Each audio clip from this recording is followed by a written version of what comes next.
Selamat datang kembali. Kali ini kita langsung aja nih, kita bedah rencana perjalanan 3 hari 2 malam ke Bangkok yang udah Anda siapkan. Lengkap banget lagi sumbernya ya. Ada dokumen perencanaan rinci, terus spreadsheet anggaran, sama ringkasannya juga. Oke, jadi misi kita kali ini menyuling intisari paling penting dari semua materi ini buat perjalanan Anda. Fokusnya kan jelas ya, kuliner, budaya, foto-foto, belanja, tapi tetap prinsipnya hemat maksimal. Betul. Kita asumsiin berangkatnya dari Denpasar, akhir Februari 2026 gitu ya. Sengaja pas weekend biar dapat pasar Catucak. Target budgetnya antara 7-10 juta rupiah buat berdua. Siap ya? Yuk kita bongkar. Nah ini nih sebelum mikirin tom yum atau mango sticky rice yang enak itu, ada beberapa hal fundamental, penting banget, yang harus beres jauh-jauh hari. Ini pondasinya dulu. Betul sekali. Yang paling pertama, absolut gak bisa ditawar. Paspor pasangan Anda. Dokumen Anda udah nekenin banget nih, harus segera diurus bulan depan. Prosesnya berapa lama biasanya? Standar sih 3-5 hari kerja biasanya, itu setelah foto sama wawancara di imigrasi ya. Biayanya juga sekitar 350.000 lah buat paspor biasa yang non-elektronik. Udah cukup banget itu buat ke Thailand. Nah, ini ada catatan penting banget dari dokumennya. Jangan, sekali lagi, jangan beli tiket pesawat sebelum paspor fisiknya itu ada di tangan. Bener kan? Iya, bener banget. Apalagi kalau naik LCC kayak AirAsia gitu kan, tiketnya itu biasanya non-refundable. Wah, iya. Risiko gede ya kalau paspornya belum jadi, tiket bisa hangus gitu aja. Sayang banget. Preses. Nah, terus poin krusial kedua nih yang perlu banget diperhatiin, ada aturan imigrasi baru soalnya. Efektif per 1 Mei 2025, formulir kertas kedatangan yang TM6 itu loh, udah nggak berlaku lagi. Oh, udah nggak pakai kertas lagi. Jadi gimana dong? Sekarang wajib isi Thailand Digital Arrival Card, namanya TDAC, ngisinya online. TDAC ya namanya. Baru denger nih, prosedurnya gimana tuh? Ada yang perlu diperhatiin? Gampang kok sebenarnya. Anda tinggal isi datanya aja, maksimal 3 hari sebelum tanggal kedatangan. Langsung di situs web resmi imigrasi Thailand ya. Oke, situs resminya apa tuh? Alamatnya tdac.immigration.go.th. Ingat ya, harus yang ini, jangan situs lain. Soalnya ini gratis. Oh, gratis ya? Oke, oke. Nanti kalau udah selesai isi, Anda bakal dapat QR code. Nah, itu simpen aja di HP. Pas di imigrasi Bandara Don Mueang atau DMK, tinggal tunjukin aja QR code itu bareng paspor. Wah, penting banget ini dicatat. Kalau sampai kelewat ngisi TDAC ini, bisa repot ya. Bisa bikin antri lama gitu di imigrasi. Bisa jadi, ya. Makanya paspor sama TDAC ini jadi prioritas utama lah sebelum berangkat. Dokumen Anda juga udah bagus tuh, nyaranin timeline persiapan 5 bulan. Cukup realistis. Iya, jadi lebih terstruktur ya. Beresin paspor dulu di bulan kelima sebelum berangkat, terus baru deh berburu tiket promo sekitar bulan ketiga sebelumnya. Betul. Terus booking hotel mungkin di bulan kedua. Nah, urusan asuransi, roaming, sama TDAC tadi, itu bisa lebih dekat ke tanggal berangkat. Jadi pengeluaran juga nggak numpuk di satu waktu gitu. Lebih enak ngaturnya. Oke, persiapan beres. Clear. Sekarang kita masuk ke bagian favorit semua orang. Duit. Strategi keuangan. Di catatan Anda ada 2 skenario nih. Hemat maksimal, targetnya 7 juta, sama fleksibel nyaman di 10 juta. Ini untuk berdua ya. Bisa di-breakdown dikit nggak komponen utamanya apa aja? Tentu, tentu. Pos pengeluaran terbesar udah pasti tiket pesawat ya. Kita estimasiin aja dari Denpasar ke DMK itu sekitar 3-4 juta rupiah PP berdua kalau naik LCC. Oke, tiket 3-4 juta. Terus akomodasi? Akomodasi buat 2 malam ya. Ya kira-kira antara 1-1,6 juta lah. Itu udah bisa dapat hotel bintang 2 atau 3 yang lumayan di area strategis kayak Pratunam atau Payatai. Pratunam ya, oke. Sisanya berarti buat makan, transport gitu-gitu ya? Itu kayaknya lumayan juga porsinya. Betul. Makan minum itu kita alokasiin sekitar 1-1,8 juta. Ini fleksibel banget, tergantung gaya makan Anda nanti. Mau lebih banyak jajan street food sama makan di food court, atau sesekali nyoba restoran di mall, gitu. Kalau transportasi lokalnya gimana? Transport lokal estimasinya 400-800 ribu. Ini sangat bergantung nanti sama kedisiplinan Anda pakai transport publik kayak BTS Skytrain sama kapal sungai itu. Dibandingin kalau sering-sering pakai Grab. Oke. Ada biaya lain yang udah pasti, kayak tiket masuk tempat wisata gitu. Ada. Tiket masuk Grand Palace sama Wat Arun itu udah harga tetap ya, sekitar Rp610.000 buat berdua. Itu udah fix. Terus konektivitas, sesuai preferensi Anda kan pakai roaming free ya. Iya, rencananya gitu. Nah, itu sekitar Rp240.000 berdua buat 3 hari. Terus asuransi perjalanan, ini penting banget, jangan lupa, sekitar Rp150.000–300.000 berdua udah dapat yang basic kok. Cukup terjangkau ya asuransi. Iya, sisanya ya dana darurat sama mungkin sedikit budget belanja kalau mau. Nah, bedanya antara skenario yang 7 juta sama 10 juta itu utamanya di mana? Biasanya di pilihan jam terbang pesawatnya. Yang murah kan jamnya suka nggak enak tuh. Oh iya, bener. Kadang pagi buta atau malam banget. Nah, itu dia. Terus standar hotelnya juga beda dikit, frekuensi naik Grabnya, sama kelonggaran buat jajan atau belanja oleh-oleh. Itu aja sih beda utamanya. Oke, kebayang. Nah, ini nyambung ke pertanyaan spesifik Anda soal ngelola uang di sana. Dokumennya nyaranin strategi hybrid. Maksudnya gimana tuh? Terus soal kartu jago Anda, itu bisa diandalin nggak sih di Bangkok? Strategi hybrid itu maksudnya kombinasi antara uang tunai sama kartu. Dan jawabannya, ya, kartu jago Anda itu 100% bisa diandalkan di Bangkok. Sangat bisa. Gini cara mainnya, yang paling oke. Pertama, siapin uang tunai dalam rupiah dari Indonesia. Pecahan besar ya, yang kondisinya masih bagus, jangan lecek. Atau kalau punya USD juga boleh. Oke, bawa cash rupiah atau USD. Terus pas nyampe bandara gimana? Nah, pas tiba di bandara di MK, tukar dikit aja dulu. Dikit banget.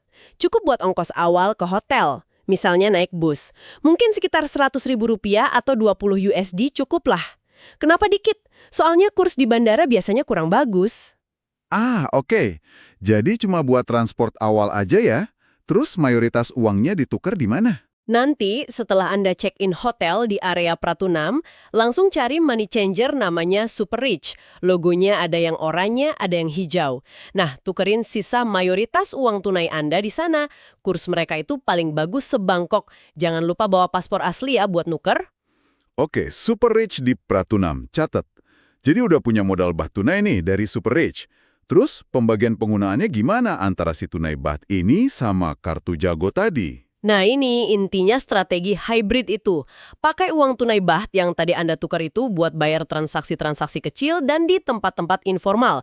Kayak apa ya? Jajan street food, belanja di 7-Eleven, beli tiket BTS Skytrain, atau tiket kapal yang orange flag itu, bayar tiket masuk Grand Palace, Wat Arun, sama belanja di pasar kayak Chatuchak atau kios-kios kecil di MBK. Oke, jadi tunai buat yang receh-receh dan pasar ya.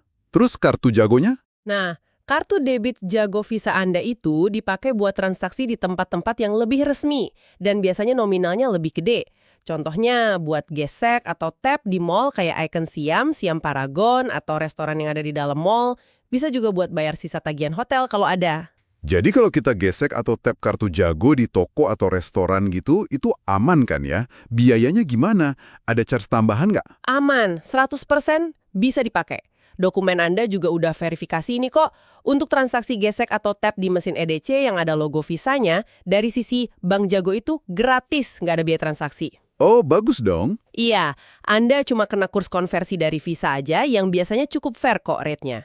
Yang paling penting sebelum berangkat, pastikan fitur transaksi internasional di aplikasi Jago Anda itu udah diaktifkan ya. Oke, sip.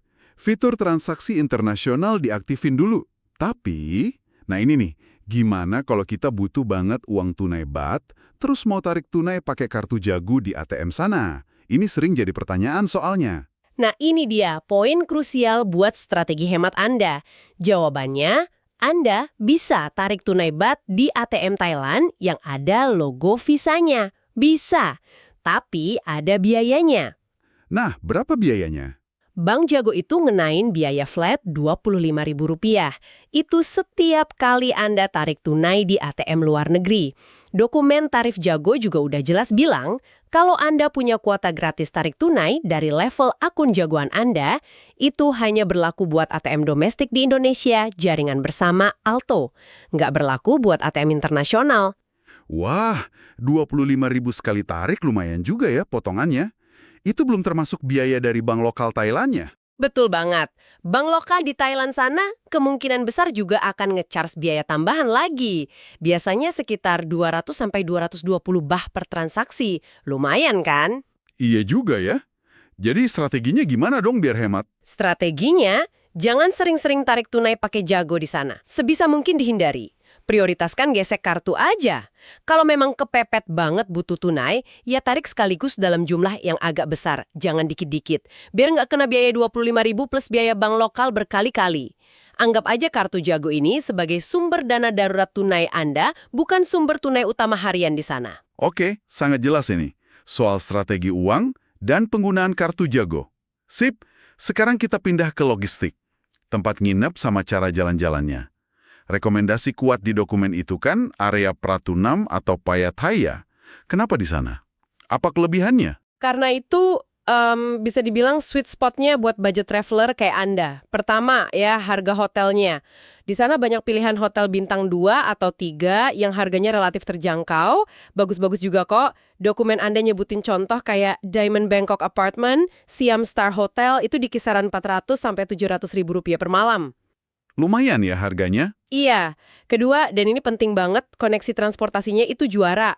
Dekat sama Airport Rail Link, ARL, jadi gampang kalau mau dari atau ke Bandara DMK. Dan yang paling penting, dekat sama banyak stasiun BTS Skytrain. Nah, BTS ini nanti bakal jadi sahabat utama Anda buat keliling Bangkok. Jadi dari area Pratunam atau Payathai, itu gampang banget ya mau kemana-mana. Pakai BTS, kayak ke Chatuchak, ke Siam, sampai mau ke arah sungai buat ke kuil-kuil gitu. Persis. Jauh lebih strategis dibandingin misalnya nginep di Khao San Road yang malah nggak ada BTS atau MRT sama sekali. Atau dibandingin nginep di area Siam yang hotelnya bagus-bagus tapi ya mahal buat budget Anda. Plus, area Pratunam sendiri tuh udah jadi pusat kuliner sama belanja juga. Ada Pratunam Market, Platinum Mall. Oke, jadi lokasi Pratunam Payathai itu kunci ya. Nah, terus soal transportasinya sendiri nih. Di dokumen ditekankan pakai kombinasi. Maksudnya gimana tuh biar efisien dan hemat? Intinya gini, jangan melulu ngandelin Grab atau taksi. Kenapa? Karena biayanya nanti bisa bengkak, apalagi kalau kena macet arah Bangkok. Jadi prioritas utama itu penggunaan transportasi publik. Apa aja tuh andalannya? Andalan nomor 1, BTS Skytrain. Ini buat menjangkau area-area utama kayak Siam, Chatuchak, sampai ke dekat sungai. Terus yang kedua, manfaatkan Chao Phraya Express Boat. Cari yang bendera oranye ya, ingat bendera orange. Kenapa harus yang oranye? Karena itu yang paling murah meriah, cuma sekitar 16 baht sekali jalan, jauh dekat sama aja. Selain murah, naik kapal ini juga seru, bisa lihat pemandangan sepanjang sungai, dan yang pasti bebas macet. Efektif banget buat ke area kuil-kuil tua kayak Grand Palace sama Wat Arun. Wah, menarik tuh naik kapal. Jadi Grab atau taksi cuma buat kondisi tertentu aja ya? Idealnya sih gitu, pakai Grab ya pas datang dari bandara atau pas mau ke bandara sambil bawa koper biar praktis. Atau kalau kondisi darurat atau udah malam banget gitu. Selebihnya, maksimalkan BTS sama kapal bendera oranye tadi. Serius deh, pengalaman naik kapalnya itu sendiri udah jadi atraksi wisata tersendiri. Oke, dicatat. Transportasi, BTS, dan kapal oranye jadi andalan. Terus, soal internetan nih. Anda kan preferensinya pakai roaming 3 ya. Dokumen perencanaannya setuju nggak sama pilihan itu? Sangat setuju. Dokumen Anda itu udah bagus, sampai nubandingin antara pakai roaming 3, paket Trisipas combo 3 hari, yang harganya sekitar 120.000 per orang, sama opsi beli SIM turis lokal di bandara. Hasilnya gimana perbandingannya? Hasilnya, untuk trip singkat 3 hari Anda ini, pakai roaming 3 itu jauh lebih hemat dan lebih praktis. Kenapa? SIM turis lokal itu biasanya paket paling cepatnya aja 8 hari. Harganya sekitar 175 sampai 195 ribu rupiah. Kan mubazir jadinya cuma kepake 3 hari. Oh iya, benar juga. Sayang kuotanya ya. Nah, itu dia. Belum lagi repotnya mesti antri, beli SIM card di bandara, terus ganti kartu SIM fisik lagi. Ribet. Kalau pakai roaming 3, Anda tinggal aktifin aja paketnya dari Indonesia. Bisa lewat aplikasi Bima Plus atau tekan bintang 899 pagar hashtag. Sehari sebelum berangkat lah aktifinnya. Jadi tinggal aktifin dari sini, pas nyampe Bangkok, langsung connect gitu aja ya? Praktis banget dong. Nomor WhatsApp kita juga tetap sama kan? Betul banget. Sampai di Bangkok, tinggal nyalain aja data roaming di settingan HP Anda, langsung connect. Beres. Praktis, nggak pakai ribet, dan yang penting nomor WhatsApp Indonesia Anda tetap aktif. Jadi komunikasi tetap gampang. Sip, logistik dasar udah aman semua nih. Koneksi, transport, nginep, duit. Nah, sekarang intinya, bagian paling seru, rencana perjalanannya. Bisa kita rangkum highlight buat 3 hari yang padat tapi seru nggak? Tentu, tentu. Ini ringkasan itinerary versi efisiennya ya, udah disesuaiin sama fokus Anda. Hari ke-1 itu hari Jumat ya. Anggaplah tiba siang di DMK, langsung urus imigrasi, jangan lupa tunjukin QR Code TDIC tadi ya. Tukur uang dikit aja di bandara buat ongkos awal, terus ke hotel di Pratunam. Opsinya bisa naik bus A4, itu hemat banget, atau kalau mau nyaman ya naik Grab. Oke, sampai hotel, check-in, terus? Check-in, taruh barang dulu. Abis itu, misi utama, cari super rich buat nuker sisa duit tunai tadi, biar dapat kurs bagus. Nah, sore menjelang malam, naik BTS dari stasiun terdekat, Payatai atau Racetewi, ke stasiun Sapan Taksin. Sapan Taksin, itu dekat sungai ya? Betul. Dari situ, nanti ada free shuttle boat khusus buat ke Icon Siam. Naik ini aja, gratis dan udah pengalaman tersendiri juga. Sampai Icon Siam, explore deh mall megah ini. Makan malamnya bisa coba di Suk Siam, itu food court keren di lantai dasar yang temanya kayak pasar terapung gitu. Banyak pilihan makanan enak. Wah, Suksiam ya? Oke. Kalau waktunya pas dan masih ada tenaga, bisa nonton pertunjukan air mancur musikal gratis di pinggir sungainya. Bagus banget itu. Pulangnya ya naik rute yang sama, shuttle boat gratis ke Sapan Taksin, lanjut BTS balik ke hotel. Oke, hari pertama fokusnya adaptasi, urusan duit, sama nge-mall keren di Icon Siam ya. Sip, lanjut hari kedua, Sabtu. Berarti ini waktunya ke Chatuchak dong. Tepat sekali, hari kedua Sabtu, ini hari pasar. Pagi-pagi sekitar jam 9 lah, langsung tancap gas naik BTS ke stasiun Mochit, turun di situ udah deket banget ke Chatuchak Weekend Market. Kenapa pagi? Penting banget datang pagi biar nggak terlalu panas menyengat dan nggak terlalu penuh sesak kayak lautan manusia. Oke, Chatuchak pagi-pagi. Terus ngapain aja di sana? Luas banget kan katanya? Banget. Jelajahi aja ribuan kiosnya. Mungkin fokus ke area yang sesuai minat Anda, kan fokusnya foto, belanja, kuliner ya. Cari area pakaian, kerajinan tangan unik buat foto atau oleh-oleh, sama tentu aja area kulinernya. Wajib coba es krim kelapa yang di Batok Kelapa itu enak banget. Sama kalau Anda makan non-halal, sate babi atau muping di sana juga juara. Wah, oke. Es krim kelapa sama muping. Catat. Terus setelah dari Chatuchak? Nah, siangnya kalau udah puas di Chatuchak, pindah area.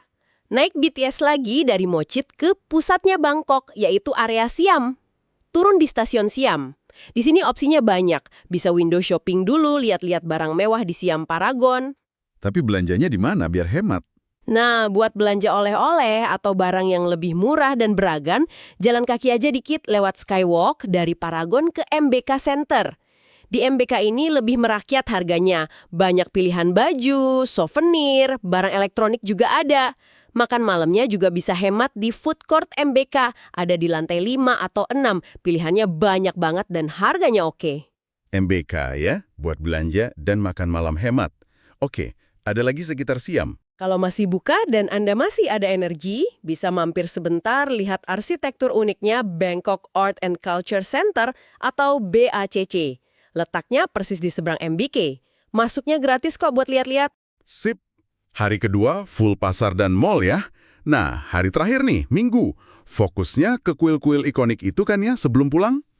Gimana rute hematnya biar efisien? Betul. Hari ketiga, Minggu, ini hari budaya dan kuil.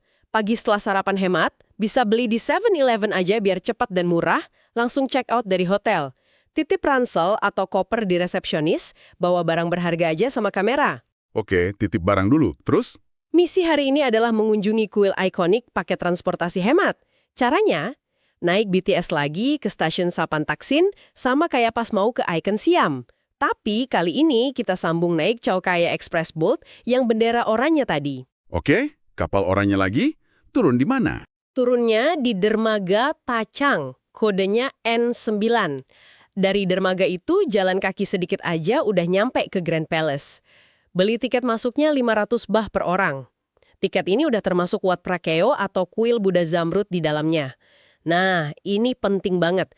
Patuhi aturan berpakaian yang sangat ketat di sini. Gimana aturannya? Wajib hukumnya nutup bahu dan lutut. Artinya harus pakai celana panjang atau rok panjang di bawah lutut dan baju yang berlengan. Minimal lengan pendek nutupin bahu. Nggak boleh pakai tank top, celana pendek, atau rok mini. Kalau salah kostum nggak boleh masuk atau disuruh sewa sarung. Wah, oke. Dress code super ketat ya di Grand Palace. Dicatat. Setelah dari Grand Palace, lanjut kemana? Wat Arun kan? Iya, betul. Setelah puas di Grand Palace, jalan balik lagi ke dermaga Tacang tadi. Dari situ naik kapal feri penyeberangan. Ini beda sama kapal Orange ya, kapalnya kecil buat nyebrang sungai aja. Ongkosnya murah banget, cuma 5 bah. Nyebrang ke sisi satunya, langsung nyampe di Wat Arun atau Temple of Dan. Oh, jadi nyebrang sungai aja ya ke Wat Arun? Tiket masuknya berapa? Tiket masuk Wat Arun lebih murah, sekitar 200 bah per orang. Di sini bisa puas foto-foto sama stupta porselennya yang khas dan ikonik banget itu. Keren buat foto. Makan siangnya bisa cari warung-warung makan lokal sederhana di sekitar dermaga Wat Arun atau dermaga seberangnya, Tatien. Banyak pilihan kok. Oke. Habis dari Wat Arun berarti udah sore ya? Ya, kira-kira udah sore. Nah, dari situ tinggal naik kapal oranye lagi dari dermaga terdekat, Tatien, atau balik ke Tacang, terus sambung BTS lagi balik ke hotel buat ambil ransel atau koper yang dititip tadi. Terakhir, buat ke bandara DMK ngejar penerbangan pulang, ini disaranin naik Grab aja deh, biar lebih santai, pasti waktunya, dan gak repot gotong-gotong bareng naik turun transport publik lagi. Estimasi biayanya sekitar 300-400 baht. Sip. Itinerary 3 hari padat tapi kayaknya seru dan efisien banget ya. Nah, satu hal lagi nih. Bangkok kan terkenal juga katanya banyak jebakan turis atau scam gitu ya. Dok, Anda ada ngerangkum beberapa yang paling ulum nggak? Biar kita lebih waspada gitu. Betul banget, waspada itu kunci. Terutama kalau kita jalan di area turis yang padat banget kayak sekitar Grand Palace atau area Siam. Dokumen Anda udah bagus ngerangkum beberapa modus penipuan yang umum terjadi. Yang paling klasik dan sering banget kejadian, ada orang, kadang kelihatan rapi atau pura-pura kayak petugas gitu, nyamperin bilang, Grand Palace tutup hari ini, atau lagi ada upacara. Terus dia nawarin tur alternatif naik tuk-tuk murah keliling kota. Ujung-ujungnya pasti dibawa ke toko permata atau toko jas tailor yang mahal. Oh, jadi kalau ada yang bilang gitu, gimana solusinya? Solusinya, abaikan aja. Jangan diajak ngomong, jangan diladenin, jalan terus aja langsung ke pintu masuk resmi Grand Palace. Jangan percaya omongan orang di jalan. Terus, hati-hati juga sama tawaran naik tuk-tuk yang super murah banget keliling kota, misalnya cuma 20 bah gitu, itu udah pasti tur belanja paksa namanya. Oke, waspada sama tuk-tuk ya. Kalau soal taksi atau belanja gimana? Ada modus juga? Ada. Kalau naik taksi, selalu insist pakai arbo atau meter. Kalau sopirnya nolak dan nawarin harga borongan yang mahal, ya udah cari taksi lain aja yang mau pakai meter. Atau lebih aman, pesen Grab. Terus, jangan pernah percaya sama iming-iming beli permata atau batu mulia di toko antah berantah yang katanya bisa dijual lagi di negara asal dengan untung besar. Itu bohong banget. Namanya gem scam. Oke, gem scam ya. Terus apa lagi? Trik kembalian yang salah pas kita bayar pakai uang pecahan besar. Jadi selalu hitung lagi uang kembalian Anda, terutama di toko kecil atau pasar. Terus waspada sama copet di tempat-tempat yang super rame, kayak di dalam BTS pas jam sibuk atau di tengah keramaian Chatuchak. Nah, biar aman dari copet gimana? Pindahin ransel ke depan dada, dompet sama HP jangan ditaruh di saku belakang celana. Paspor asli lebih baik simpen di tempat aman kayak money belt atau brankas hotel. Bawa fotokopinya aja buat jalan-jalan. Terus ada lagi, modus paksa kasih pakan burung merpati di dekat Grand Palace. Nanti tiba-tiba ditagih bayaran mahal. Kalau dikasih, jatuhin aja pakannya terus pergi. Wah, macam-macam ya modusnya. Iya, sama satu lagi, jangan tergoda tawaran tur perahu menyusuri Klong atau kanal-kanal kecil Bangkok yang harganya nggak masuk akal dari orang-orang di dermaga nggak resmi. Itu biasanya mahal banget. Kalau mau naik perahu, ya pakai aja Chao Phraya Express Boat bendera orange yang jelas rute dan harganya, atau feri penyeberangan yang murah tadi. Intinya sih jangan gampang percaya sama tawaran yang kedengarannya terlalu murah atau terlalu bagus, dan jangan mudah percaya sama bantuan dari orang asing yang tiba-tiba nyamperin Anda tanpa diminta. Oke, jadi intinya, if it sounds too good to be true, It probably is, ya. Sip, kewaspadaan penting banget. Nah, satu lagi yang ditekankan banget di dokumen, asuransi perjalanan. Ini sepenting itu ya. Kadang orang suka nyepelein soalnya. Wajib hukumnya, tapi ini bukan wajib buat syarat masuk negara atau imigrasi ya, tapi wajib buat perlindungan diri Anda sendiri. Kenapa? Karena biaya medis kalau amit-amit kita sakit atau kecelakaan di luar negeri, apalagi di rumah sakit internasional di Bangkok, itu mahal banget. Asuransi perjalanan itu yang akan nge-cover biaya-biaya darurat medis itu. Jadi kita nggak perlu keluar duit puluhan atau ratusan juta kalau ada apa-apa. Preminya mahal nggak sih? Murah kok semurahnya untuk perjalanan ke negara ASEAN kayak Thailand gini. Paling sekitar 75.000 sampai 150.000 rupiah per orang. Itu udah dapat paket yang dasar atau basic. Bisa beli dari Zurich, Simas, biasanya ada di Traveloka, atau banyak lagi pilihannya. Ini bener-bener investasi kecil banget buat ketenangan pikiran yang nilainya jauh lebih besar. Jangan pernah skip ini. Oke, setuju. Asuransi wajib ya. Dan terakhir nih, sebagai persiapan pamungkas, dokumennya juga nyiapin semacam rencana cadangan kalau ada masalah di perjalanan. Misalnya, kalau over budget gimana? Atau amit-amit ada penerbangan delay atau kehilangan paspor gitu. Iya, udah disiapin juga skenario daruratnya. Singkatnya aja ya, kalau misalnya di tengah jalan ternyata over budget, ya harus berani ngerem mendadak. Pangkas langsung pos pengeluaran yang paling fleksibel, yaitu makan. Fokus makan di 7-Eleven atau food court yang paling murah aja. Stop belanja sama sekali. Dan disiplin 100% pakai transportasi publik, nggak ada grab-graban kecuali ke bandara. Oke, kalau penerbangan delay atau cancel. Kalau penerbangan delay atau cancel, langkah pertama segera hubungi pihak asuransi perjalanan Anda. Cek di polisnya, biasanya ada kompensasi untuk delay sekian jam atau pembatalan. Informasikan juga ke hotel kalau kedatangan Anda bakal telat atau jadwalnya berubah. Dan tentu aja tanyakan kompensasi atau solusi dari pihak maskapainya langsung. Kalau amit-amit sakit, gimana? Kalau sakit dan butuh perawatan medis, jangan panik. Hubungi dulu nomor hotline darurat asuransi perjalanan Anda. Mereka nanti yang akan ngasih arahan harus ke rumah sakit mana yang jadi rekanan mereka. Kalau bisa pilih, prioritaskan rumah sakit internasional kayak Bumrungrad atau Samitivej, karena biasanya mereka lebih siap menangani turis asing dari segi bahasa. Nah, yang paling krusial dan semoga nggak kejadian, kalau kehilangan paspor atau HP. Ini darurat banget kan? Iya, ini kondisi darurat paling serius. Amit-amit jangan sampai kejadian. Tapi kalaupun terjadi, langkah pertama segera blokir semua kartu ATM, kredit, dan akun bank fintech yang datanya ada di HP yang hilang. Kedua, segera lapor ke kantor polisi turis terdekat. Minta dibuatkan surat keterangan kehilangan barang, ini penting banget suratnya. Setelah lapor polisi terus? Lalu, segera mungkin hubungi atau datangi KBRI Bangkok. Bawa surat keterangan kehilangan dari polisi tadi dan bukti-bukti lain kalau Anda WNI, misalnya fotokopi paspor, KTP, dan lain-lain. Nanti pihak KBRI akan bantu proses pembuatan SPLP, Surat Perjalanan Laksana Paspor. Ini dokumen pengganti sementara supaya Anda bisa pulang ke Indonesia. Prosesnya mungkin butuh waktu, jadi harus segera diurus. Wah, lengkap banget ya pembahasannya, dari persiapan sampai rencana darurat. Jadi kalau boleh disimpulin, poin-poin kuncinya nih. Pertama, bereskan paspor dan isi TADCA online jauh-jauh hari sebelum beli tiket. Kedua, terapkan strategi keuangan hybrid, bawa tunai baht secukupnya, hasil nuker di Super Rich buat transaksi kecil dan informal, andalkan kartu Jago Visa buat gesek di merchant resmi, dan minimalkan tarik tunai di ATM. Betul. Ketiga, puls akomodasi di area strategis kayak Pratanam atau Payatai yang dekat BTS.